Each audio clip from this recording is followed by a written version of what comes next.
আড়াল থেকে সুইটির প্ল্যান জেনে নিয়ে পর্ণাকে বলে দিল পুটি। সম্পূর্ণ জানাতে ভিডিওটিতে একটি লাইক করে প্রথম থেকেই দেখতে থাকো। গল্পের শুরুতেই দেখা যায় জেঠু পর্ণাকে বলে, না না পর্ণা, তোমার মতন এত বিচক্ষণ একটা মেয়ে এই ভুল কি করে করলো? পর্ণা তখন বলে, বিশ্বাস করুন জেঠু, আমি অনেক চেষ্টা করেছিলাম কিন্তু কোনোভাবেই আটকাতে পারিনি। আর সৃজন যে এই টোপটা বুঝতে পারবে না সেটাও আমার মাথায় আসেনি। সৃজন তখন বলে, আসলে জেঠু ওরা আমাকে পুরোপুরি অন্যদিকে বুঝিয়েছিল, আমি সেই অনুযায়ী কাজটা করেছিলাম। আমি ভাবতেই পারিনি যে ওদের পেটে পেটে এসব চলছে। আমার স্ত্রী থাকা সত্ত্বেও ওরা যে আমার আর একটা বিয়ে দিতে পারে এটা তো কল্পনাতেই আসতে পারে না। ওরা হচ্ছে এরকম শয়তান। জানি আমি ভুল করেছি, কি করব আমি বুঝতে পারছি না। তখনই পুটি বলে, এবার কি হবে তাহলে? তখন পর্ণা বলে, রুচি তুই পুটিকে নিয়ে যা, আমার ঘর থেকে আমার আলমারি থেকে একটা শাড়ি বার করে সুইটিকে দে, ও পড়ুকো, ফ্রেশ হয়ে নিক আগে, অনেকটা জার্নি করে এসেছে। রুচিরা বলে, তুমি আমার সাথে এসো, এই বলেই ঘরে নিয়ে যায়। এর মধ্যেই বাড়িটা ভালো করে দেখতে থাকে সুইটি, আর বলে বাড়িটা বিশাল বড়, এই বাড়িতে যতজনই সদস্য থাকুক না কেন এই বাড়ি থেকে সব কটাকে বিদায় করে আমি হব এই বাড়ির রানী। তখনই রুচিরা বলে, পুটি তুই এক কাজ কর, এটাতে জল নিয়ে আয় তো ওর জন্য একটু ঠান্ডা।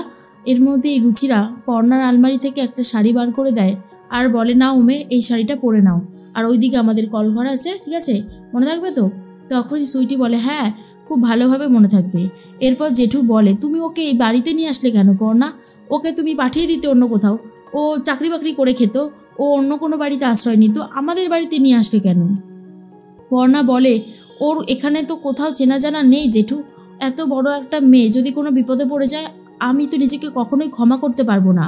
তখনই পর্ণার কথা শুনে কৃষ্ণা বলে, হ্যাঁ অন্য কেউ বিপদে পড়লে ওনার মনে কষ্ট হয়, আর এদিকে যে ওই মেয়েকে এই বাড়িতে নিয়ে এসে আমাদেরকে বিপদে ফেলেছে সেটাও বুঝতে পারছে না দাদা। তখনই জেঠু বলে, না না পর্ণা, এটা অনেক বড় একটা ভুল কাজ করেছো তুমি, সে কথা স্বীকার করো। এই মেয়েটাকে, এই ফেরেববাজ মেয়েটাকে এখানে নিয়ে আসাটা একদমই উচিত হয়নি তোমার।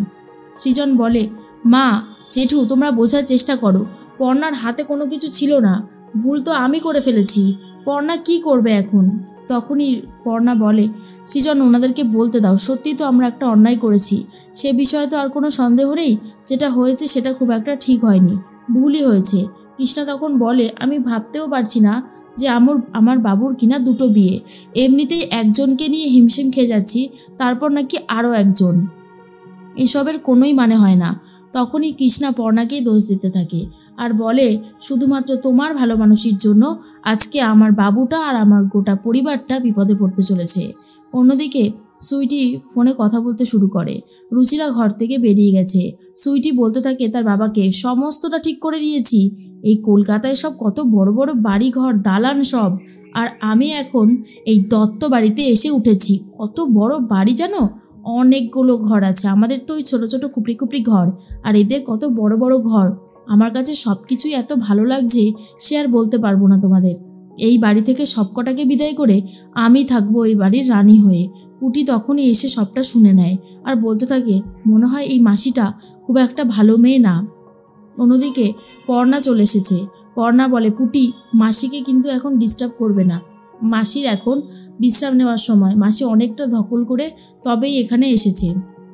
পুটি তখন বলে, ঠিক আছে মা, আমি ডিস্টার্ব করিও নি, মা আমার তোমার সাথে কিছু কথা আছে। তখনই পর্ণা বলে, আমি একটু পরে শুনছি। এরপরই পুটি বলে, আমার নাম পুটি, তোমার নাম কি? তখনই সে বলে, আমার নাম সুইটি পাল। এরপরেই পুটি বলে, তোমার এই নামটা কে দিয়েছে? তখন সুইটি বলে, মনে হয় বাবা দিয়েছে। মনে মনে বলতে থাকে, এই মেয়েটা তো বড্ড বেশি কথা বলে, উফ আমার ভালো লাগছে না। শোন পুটি, তোকে নিয়ে আমার খুব একটা ইন্টারেস্ট নেই, আমার ইন্টারেস্ট হচ্ছে টাকা, আরও অনেক টাকা, সম্পত্তি, আমার এসবে ব্যাপক ইন্টারেস্ট। এরপরেই পর্ণা তখন বলে, তুমি জলটা খেয়ে নাও, আমি একটু আসছি, আর চিন্তা করো না, সব ঠিক হয়ে যাবে। এইদিকে ঈশা ফোন করেছে, আর তখনই অয়ন বলে, তোমাকে একটা খবর দেওয়ার জন্যই ফোন করছিলাম, তুমি জানো কি হয়েছে? ঈশা তখন বলে, আমি সবটা জানি, সৃজন সুইটিকে বিয়ে করেছে তাই তো? তখনই অয়ন বলে, হ্যাঁ তো তুমি ওখানে বসে জানতে পেরে গেলে? ঈশা তখন বলে, আমার ক্ষমতা যে কতটা সেটা তোমরা এখনো জানো না, সেই জন্যই এই প্রশ্নটা করলে। আমার অনেক ক্ষমতা আছে, আর এইটুকু খবর বার করতে আবার সময় লাগে নাকি? সবটা বার করে নিয়েছি, শোনো, এখন এই মেয়েটাই হচ্ছে আমাদের অস্ত্র, একে কাজে লাগিয়েই আমাদেরকে সবটা করতে হবে, বুঝতে পেরেছো? আর তখনই দেখা যায় মৌমিতা বলে, বলো বলো কি করতে হবে, সবটা করে দেব। পর্ণাকে এবারে এমন জ্বালাবো যে পর্ণা ভাবতেও পারছে না ওর জন্য ঠিক কী মানে রয়েছে। এর মধ্যেই তখনই ঈশা বলে দেয় অয়নার মৌমিতাকে কি করতে হবে। অয়নার মৌমিতা তখন বলে, কাজটা একটু ডিফিকাল্ট, তবে আমরা করে দেব। এদিকে কৃষ্ণা নিজের শাড়িগুলো গোছাচ্ছিল, তখনই অয়নার মৌমিতা চলে এসে বলে, মেজো কাকি তোমার সাথে কিছু কথা আছে। কিন্তু অয়নার মৌমিতার দলে আর যেতে চায় না কৃষ্ণা। বলে, দেখো মৌমিতা, এই কৃষ্ণা দত্ত আর তোমাদের ফাঁদে পা দেবে না, বুঝতে পেরেছো? তোমরা এখান থেকে যাও তো। মৌমিতা তখন বলে, আরে মেজো কাকি, তোমার সাথে কথা বলতে আসলেই কি তুমি ভাবো আমি সৃজনের ক্ষতি করতে চাইছি? আরে একই ভুল কি মানুষ বারবার করে? শোনো শোনো, তোমার সাথে অন্য একটা বিষয়ে কথা আছে যেটা তোমাকে বলতে হবে। তখনই কৃষ্ণা বলে, কি কথা বলতে চাও? আমি কোনো কথা শুনতে ইন্টারেস্টেড নই, তোমরা এখন যাও তো। কিন্তু অয়ন তখন বলে, মেজো কাকি, কথাটা শুনলে আখেরে তোমারই লাভ হবে, আমাদের কিন্তু কিচ্ছু হবে না। এটাই সুযোগ, সাপে বড় হয়েছে, বুঝেছো? তখনই কৃষ্ণা বলে, কি বলতে চাইছো তোমরা?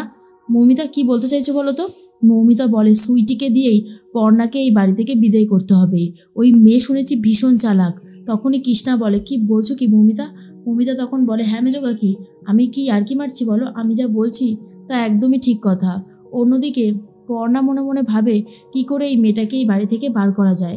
তখনই রুচিরা বলে, পর্ণা, তোর সব সিদ্ধান্তকে সববারই আমি কিন্তু সাধুবাদ জানিয়েছি, কিন্তু এই সিদ্ধান্তটাকে না মেনে নিতে পারছি না। তুই এই মেয়েটাকে এই বাড়িতে নিয়ে এসে মোটেও ঠিক কাজ করিসনি। এই মেয়েটার হাবভাব একদমই ভালো না, তোর কোথাও একটা ভুল হচ্ছে মানুষ চিনতে। শোন, আমি তোকে বলছি যত তাড়াতাড়ি সম্ভব এই মেয়েটাকে তুই এই বাড়ি থেকে বিদায় কর, না হলে অনেক বড় একটা প্রবলেমে পড়তে চলেছিস। তখনই পর্ণা বলে, কিন্তু কি করবো বলতো রুচি, আমি তো কোনো মানুষের বিপদ দেখলে চুপ করে হাত পা গুটিয়ে বসে থাকতে পারি না, তাই না? রুচি তখন বলে, আমি জানি তুই পারিস না, কিন্তু এখন তোকে পারতে হবে। তুই ভুলে যাস না তুই এক সন্তানের মা। পুটির কথা ভেবেছিস? পুটি কি করে এটাকে অ্যাকসেপ্ট করবে? তখনই পর্ণা বলে, দেখছি কি করা যায়, তবে যা করার তাড়াতাড়ি করতে হবে, বুঝলি? ভয় যে আমি একদম পাচ্ছি না তেমনটা না, ভয় কিন্তু আমিও পাচ্ছি। এরপরেই চলে গেছে সুইটির কাছে। সুইটি তখন বলে, আমি জানি দিদি, সবাই তোমাকে হয়তো এটাই বলছে যে আমি সুইচ হয়ে ঢুকে ফাল হয়ে বেরোবো, কিন্তু আমার এরকম কোনো ইচ্ছা নেই। আমাকে বাঁচাও, তুমি ওই গ্রামে ফিরে গেলে সবাই আমাকে মেরে ফেলবে। পর্ণা বলে, ঠিক আছে, আমি দেখছি কি করা যায়, তুমি এত চিন্তা করো না। তোমার জন্য একটা ঘর তো পাওয়া গেছে, তুমি একটু থাকো, একটু রেস্ট নাও, দেখছি। আর শোনো, আমি যদি কিছু করে থাকি তোমার জন্য, তাহলে জানবে সেটা তোমার ভালোর জন্যই করেছি, তোমাকে সেটা মেনে নিতে হবে, বুঝেছো? সুইটি মনে মনে বলে, এই বাড়িতে তো আমি থাকবো, এই বাড়ি থেকে যদি যেতে হয় তাহলে তুমি যাবে, আমি না, আমি এই বাড়িতেই থাকবো। অয়নার মৌমিতা কৃষ্ণাকে যেই বুদ্ধিটা দেয়, কৃষ্ণা শুনেই অবাক হয়ে যায় আর বলে, আমি এসবের মধ্যে নেই। মৌমিতা তখন বলে, একবার করেই দেখো না, তোমার মনের যে ইচ্ছাগুলো ছিল সব পূরণ হয়ে যাবে। এরপর কৃষ্ণা কি করবে সেটাই ভাবতে বসেছে।